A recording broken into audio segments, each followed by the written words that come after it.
that's interesting when you take GenAI and Datagraphs together. So Google is showing in this week what it can do with this datagraph-based knowledge with GenAI capabilities to deliver absolutely personalized services for us. The same thing is happening with OpenAI and Microsoft. The same thing will happen with Apple soon. We have already seen what Amazon is trying to do with Q and others.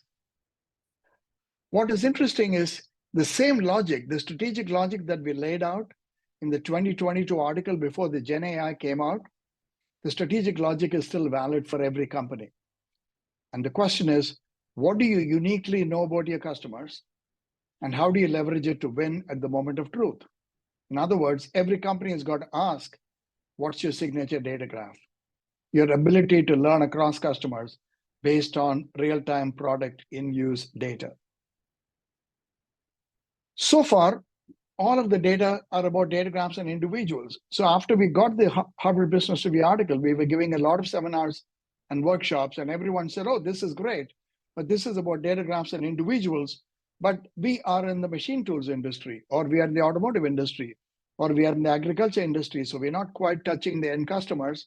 And we are really industries with industrial data graph. And what can we do with this? And our response has always been that the logic of data graphs have become more easy to understand in the context of the consumers, mainly because of the availability of the smartphone that makes all of the data traceable, trackable, and analyzable.